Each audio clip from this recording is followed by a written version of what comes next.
Creo que finalmente estoy en el punto en el que puedo hablar de ello. Han pasado varios años desde que sucedió.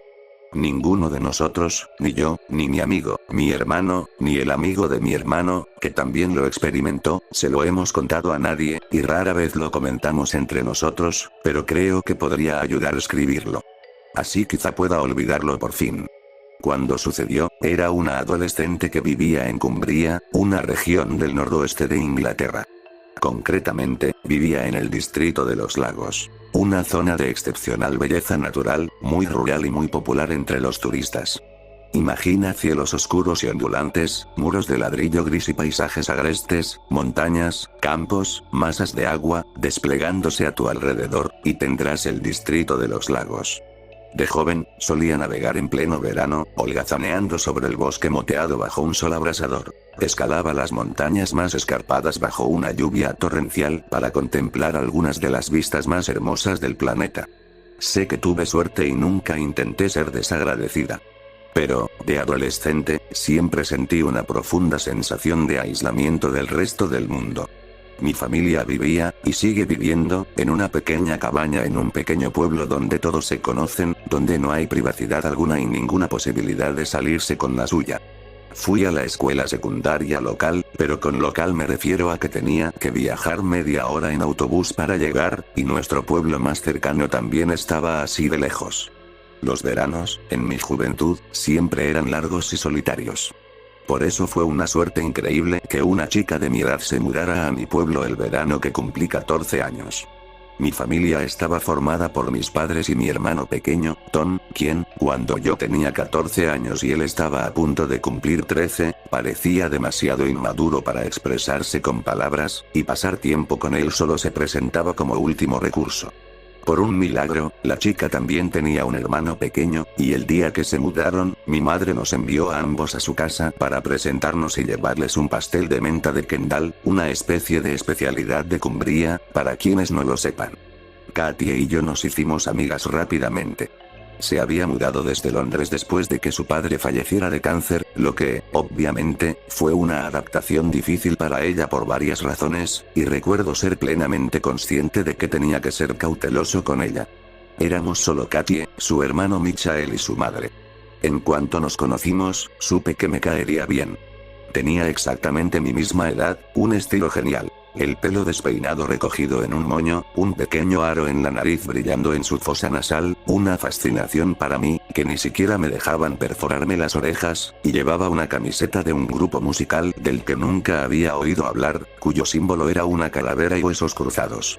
Tampoco pareció incomodarle demasiado mi ropa desaliñada de tienda de segunda mano ni mi actitud excesivamente amigable, desesperada, lo cual fue un gran alivio. Su hermano Michael, un niño pequeño, de hombros estrechos, piel muy pálida y modales torpes, y mi propio hermano también congeniaron tras empezar una conversación sobre videojuegos, y se fueron corriendo a la habitación de Michael a jugar a la Xbox. Intuí que la familia tenía dinero, su casa era más grande que la nuestra y mucho menos destartalada, así que Michael probablemente tendría muchos videojuegos de última generación. Tras una presentación nerviosa, Katie y yo nos pusimos a charlar enseguida y nos sentamos en su cocina a intercambiar historias mientras su madre desempacaba cajas a nuestro alrededor. Parecía agradecida de que hubiera alguien de su edad en esta tierra rural y extraña. Yo, por supuesto, estaba eufórica. El verano transcurrió en un clima de felicidad. Katie y yo pasábamos la mayoría de los días juntas, paseando hasta el lago para nadar o pasando el rato en nuestras habitaciones, charlando por internet o viendo películas.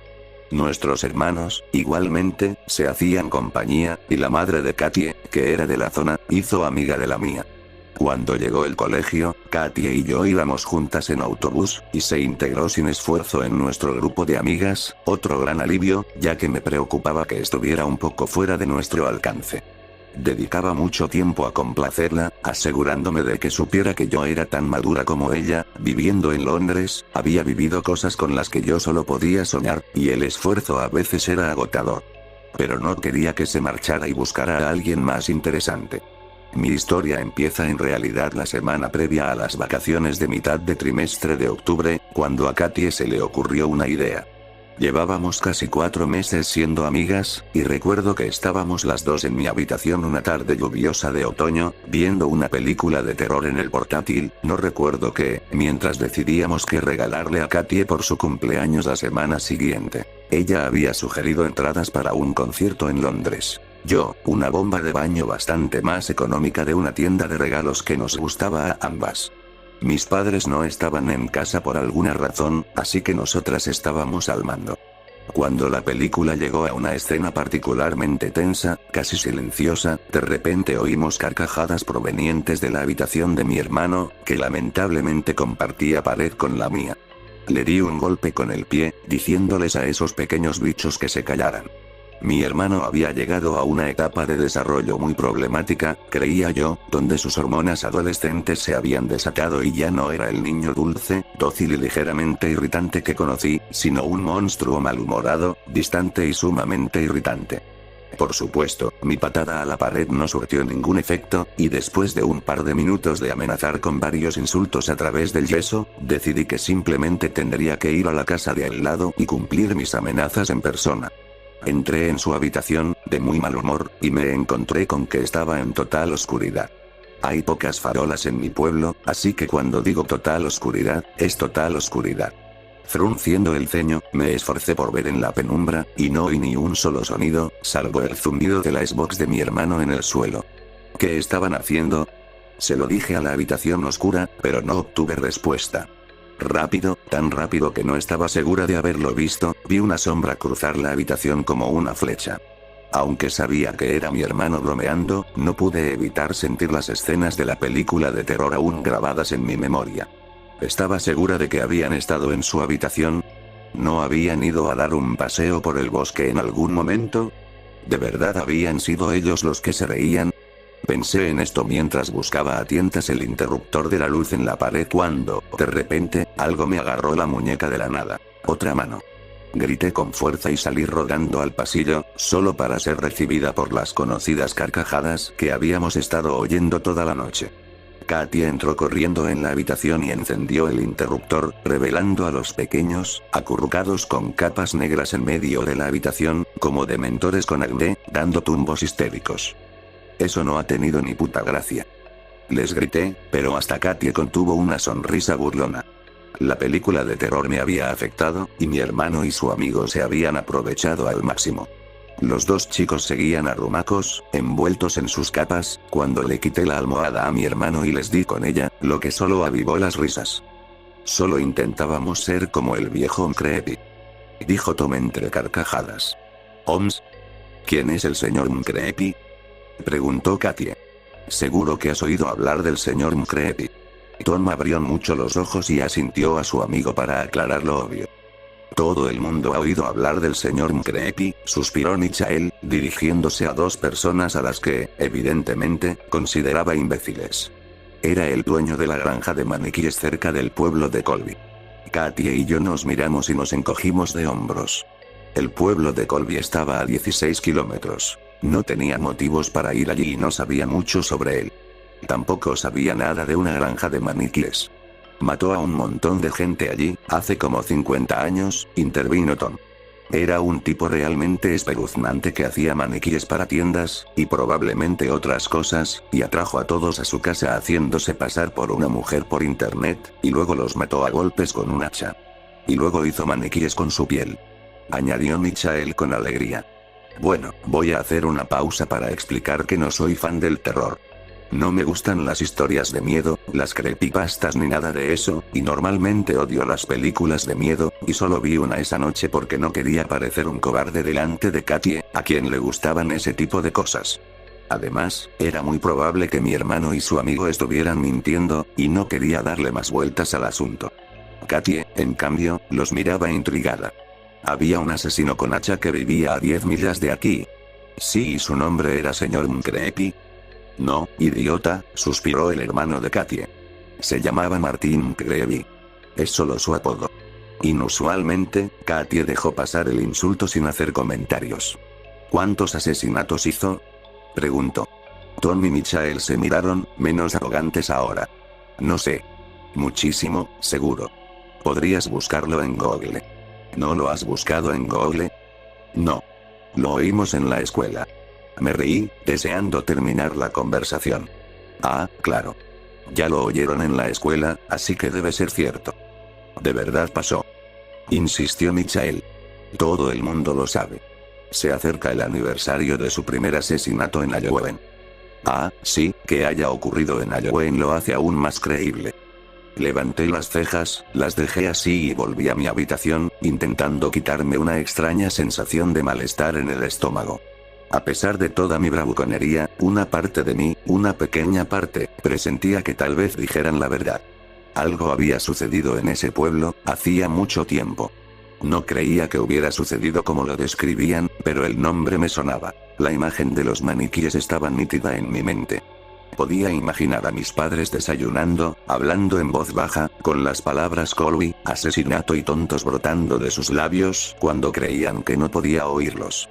Katy regresó a mi habitación y yo tenía mi dedo puesto en el botón de reproducción de mi computadora portátil, listo para asustarnos tontamente otra vez. La verdad es que ya no siento esto, dijo, y respiré profundamente aliviado. Me gustaría mucho investigar ese caso. El alivio me abandonó enseguida, reemplazado por más ansiedad. ¿Qué? ¿De lo que hablaban? Katy, son unos imbéciles, dije. Se lo estarán inventando. Probablemente. Pero me gustaría comprobarlo, por si acaso no. Se deslizó en la cama junto a mí y me arrebató la laptop de las manos antes de que pudiera protestar. Abrió una nueva pestaña y escribió maniquíes del asesinato de Colby en Cumbria en la barra de búsqueda. Efectivamente, apareció un montón de artículos. Vaya giro inesperado, dijo impresionada. No mentían. Sentí que me sudaban las palmas de las manos cuando ella hizo clic en el primer artículo y apareció la foto de un hombre. El hombre tenía un aspecto bastante normal, unos 40 años, con el pelo corto, oscuro y rapado, y el rostro cetrino, como si no hubiera comido en mucho tiempo, y llevaba una camisa a cuadros. Pero sus ojos hundidos, mirando fijamente a la cámara, me provocaron un escalofrío de miedo. Sentí como si me estuviera mirando directamente. Era Martin McGreevy, asesino de 9 personas, que vivió calle abajo. No llevaba 50 años en activo, como había dicho Tom, sino 19, mucho más cerca, allá por 1999, aunque a mi hermano le daba igual cualquier cosa anterior al milenio, y recordaba haber oído esas historias, aún presentes en los residentes, cuando era niño. No recuerdo exactamente qué artículos consultamos, pero la historia era así. Martin McGreevy era un hombre de familia, con esposa y un hijo de 4 años, y dueño de un exitoso negocio desde casa que fabricaba maniquíes personalizados para escaparates. Sin embargo, como mucha gente, tenía sus secretos. Por desgracia, el secreto de Martin McGreevy residía en que le gustaba hacerse pasar por mujeres hermosas en internet, atraer a hombres ingenuos de entre 20 y 35 años, conseguir que le enviaran fotos desnudas y luego atraerlos a su casa con la excusa de tener relaciones sexuales. Eran tiempos en que internet era relativamente nuevo y la gente era menos cautelosa, así que generalmente tenía éxito en su invitación. Una vez allí, las ataba y les practicaba torturas atroces, antes de finalmente matarlas con un instrumento afilado con el que fabricaba sus maniquíes. Al parecer, su esposa estaba al tanto de toda la situación, e incluso pudo haber sido cómplice. Tras matar a los hombres, hizo maniquíes a su imagen, aunque no de su piel, como afirmaban los chicos, y los trató como si fueran reales. Se encontraron 9 maniquíes en el sótano cuando la policía allanó la casa.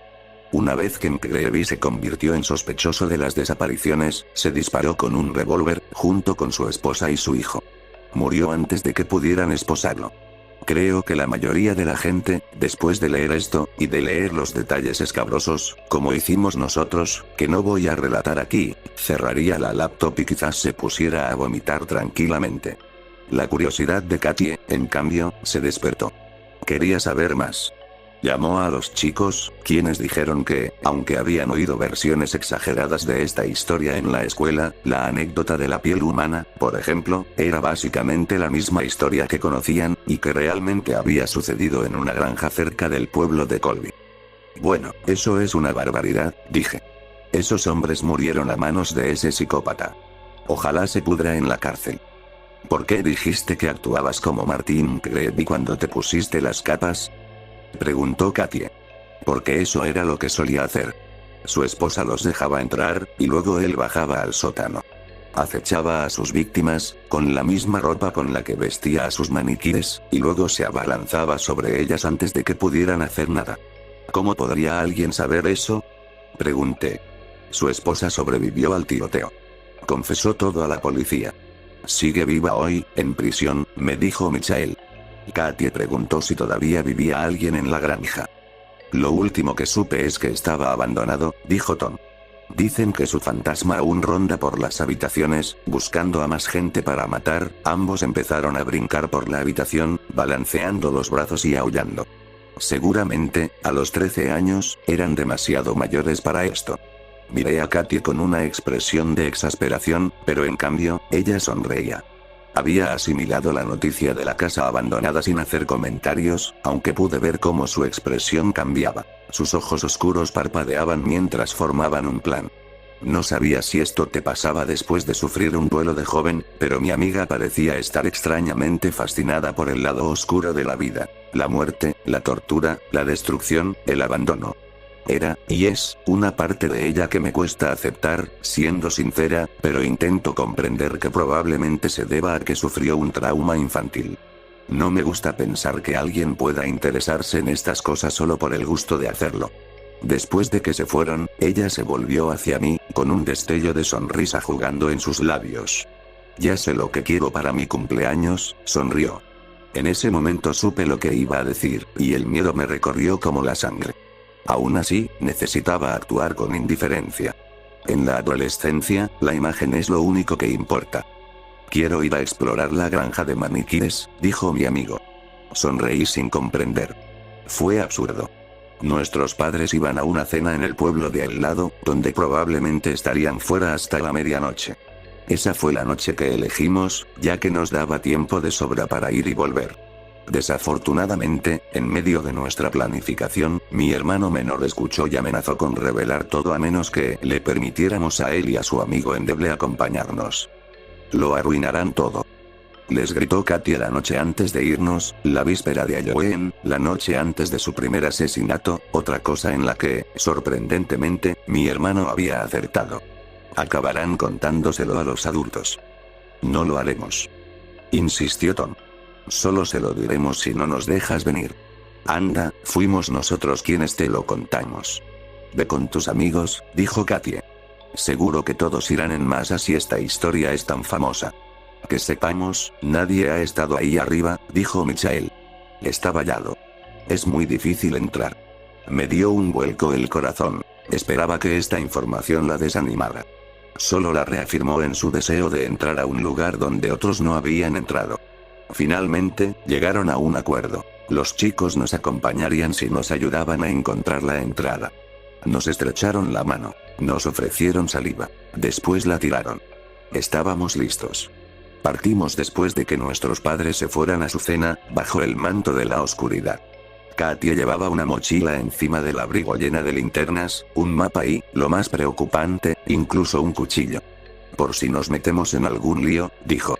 Su cumpleaños había sido hacía 2 días, y caminaba por el callejón oscuro delante de mí, con sus nuevas Converse rosas brillando a la luz de la luna, casi dando saltos de emoción.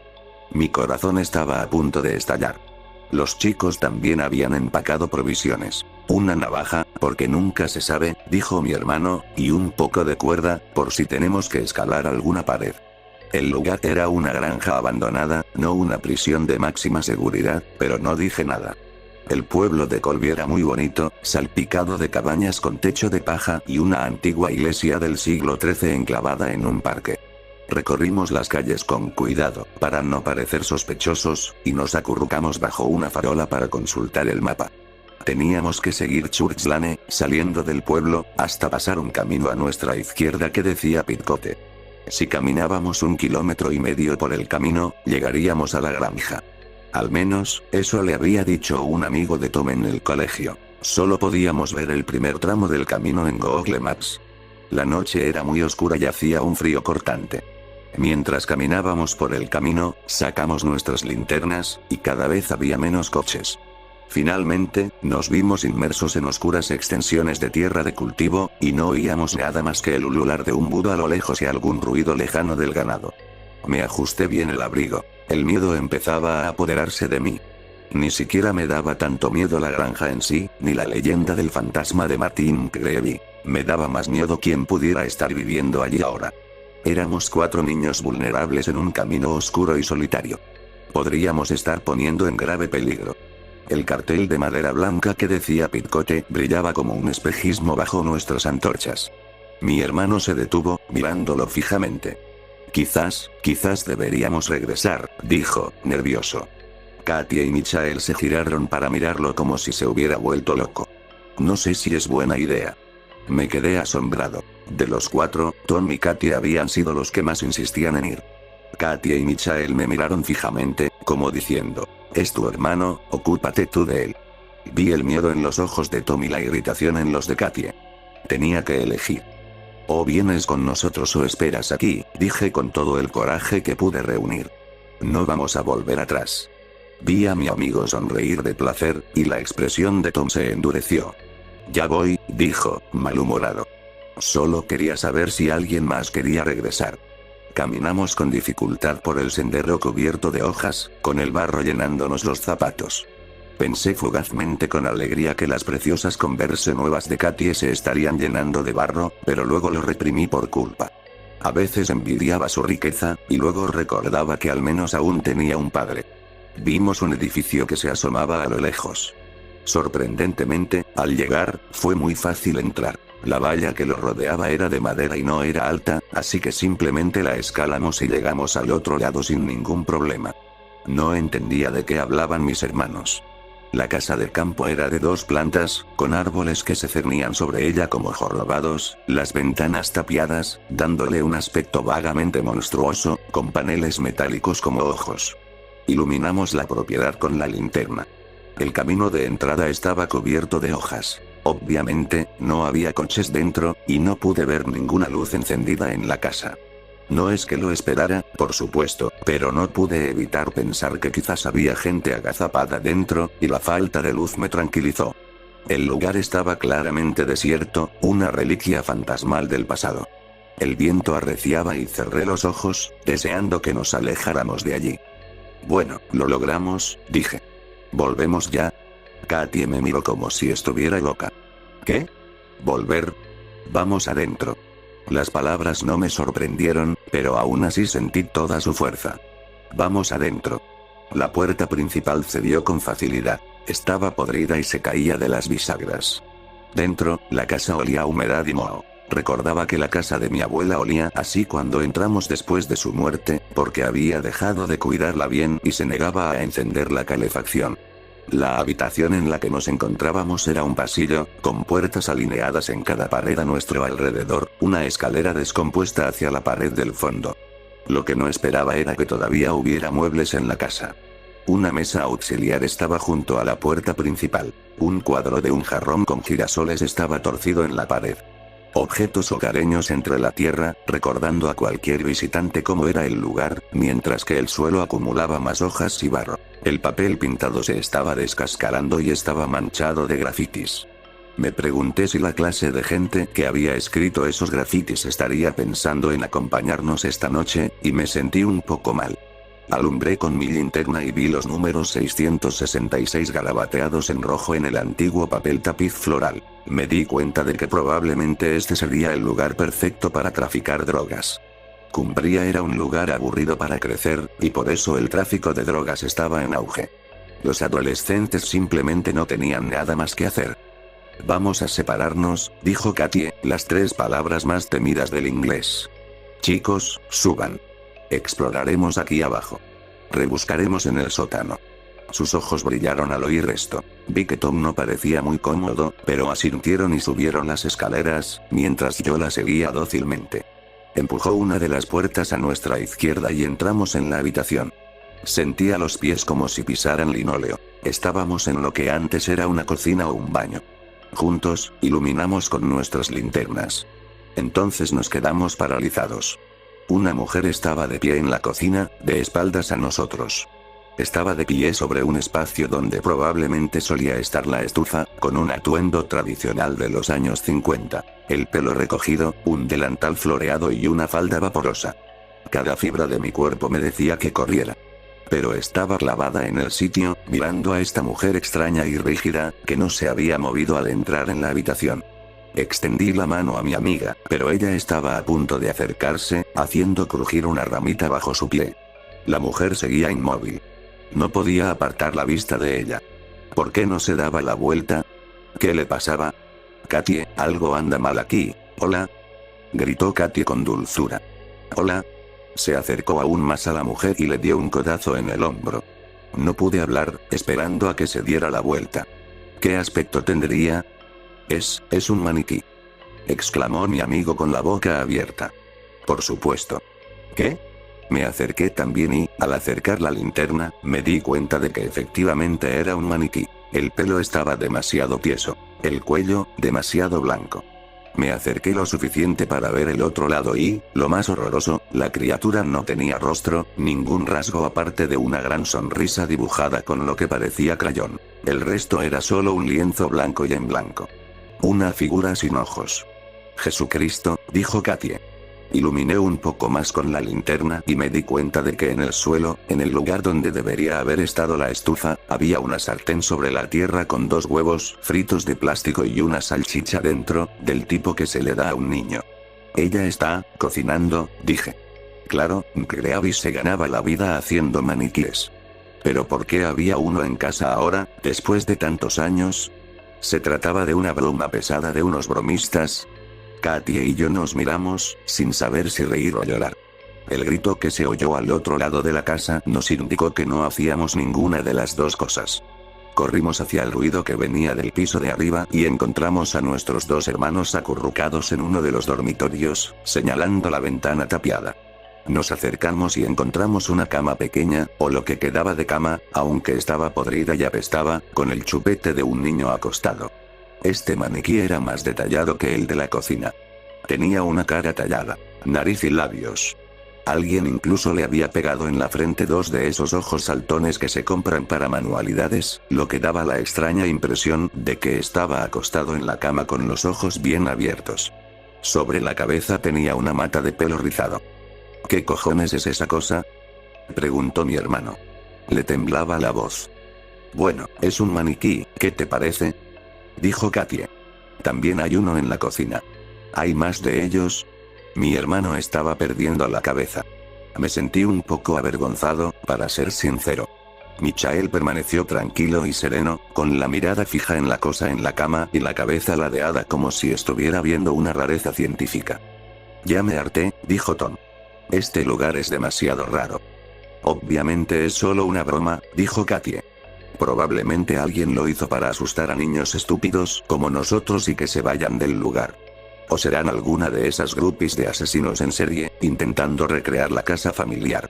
Eso es una mierda, dijo mi hermano, con el rostro totalmente pálido. Sí. Pero la expresión de Katie no parecía indicar que pensara que era una locura. En cambio, se le esbozaba una sonrisa burlona. Parecía estar disfrutando muchísimo de todo el asunto. Creo que me gustaría irme ya, dijo Tom. Me miró. Esta era mi oportunidad de ser una hermana mayor comprensiva. Bueno, quizá ya hemos visto suficiente, dije. Este lugar es un poco raro, después de todo. Pero aún no hemos terminado el sótano, exclamó Katie. Esa es la mejor parte. No quiero limpiar el sótano. Ya he tenido suficiente, insistió Tom. Hemos llegado hasta aquí. Hay mal ambiente aquí. Siento que algo malo va a pasar. Bueno, puedes irte a casa, dijo Katie. Pero yo voy a explorar el sótano. No tienes que esperarme si no quieres. Esta era una situación difícil. Realmente no quería elegir entre mi amigo y mi hermano, pero parecía que iba a tener que hacerlo. Me quedé de pie, mirándolos uno a uno. El rostro de Katie, duro y seguro. El de mi hermano, pálido y ansioso. Fue entonces cuando lo oímos. Un suave sonido de arrastre. Venía de debajo de nosotros. Muy por debajo de nuestros pies. Como si viniera del sótano. Nunca había sentido a 4 personas dejar de respirar al mismo tiempo, pero eso fue lo que pasó. Luego lo oímos de nuevo. Un sonido de arrastre. Como si alguien arrastrara algo pesado por un suelo de hormigón. ¿Qué fue eso? Michael fue el primero en hablar. Por primera vez, él también parecía asustado. Tenemos que salir de aquí, dijo Tom. Con mucha cautela, con muchísima cautela, cruzamos de puntillas lo que era el dormitorio del hijo de Martin Creevy, salimos a lo que una vez fue su rellano y bajamos sigilosamente por lo que una vez fue su escalera. El sonido de arrastre empezó a hacerse más fuerte, más apremiante, como si supiera que nos escapábamos. Tomé la mano de mi hermano. Él, a su vez, tomó el brazo de Michael. Fuimos directos a la puerta, cuando me di cuenta de que Katie no se había movido. Estaba mirando a la puerta del sótano. ¿Qué hacen? Pregunté con un susurro desesperado. Los chicos salieron al aire libre, pero ella permaneció rígida, mirándolos fijamente. Bueno, ¿no tienes curiosidad? Preguntó. Aunque sea un poquito. No, no lo soy, maldita sea. Lo soy. Quiero ver qué hace ese ruido. No podía creerlo. ¿Cómo podía ser tan estúpida? Mientras hablábamos, noté que el ruido había cesado. Dios mío. ¿Y si lo que fuera nos había oído? Katie, podría ser peligroso ahí abajo. No sabes quién es. Seré rápido. Ella estaba en trance, moviéndose hacia la puerta mientras el rayo de luz de la luna de la puerta principal caía sobre su rostro, e incluso cuando agarré su mano, ella se apartó de mí, más fuerte que yo. Katie, por favor. Ella abrió la puerta y, antes de que pudiera detenerla, ya se había ido, bajando las escaleras. Por el amor de Dios. Nada, ni cielo ni tierra moviéndose, ni un laberinto de chocolate, ni cerdos volando, podría hacer que mis pies se despegaran del suelo y bajara a detenerla. En cambio, me quedé allí, sin saber siquiera si respiraba, mientras Michael asomaba la cabeza por la puerta. ¿Qué estás haciendo? Preguntó. ¿Por qué tardas tanto? Tu hermana ha bajado al sótano, dije. Intercambiamos una mirada aterrorizada, de impotencia, terrible. Pero ninguno podía moverse. El sonido del arrastre aumentó de volumen. La urgencia se amplificó, llenándome los oídos. Y entonces la oímos gritar. Su grito fue aún más ensordecedor que el de mi hermano. Era el tipo de grito que da una persona en los últimos momentos de su vida. Michael y yo corrimos hacia la puerta del sótano y nos quedamos en lo alto de las escaleras, mientras la luz de la linterna se hacía añicos sobre la escalera. Observé lo que había abajo. Katie subía corriendo las escaleras, con la expresión de alguien perseguido. Pero no había nada ni nadie detrás de ella. Moví la linterna para ver un grupo de figuras altas y sombrías acechando en el rincón más alejado de la habitación. 9 de ellas, rígidas como tablas, sin rostro.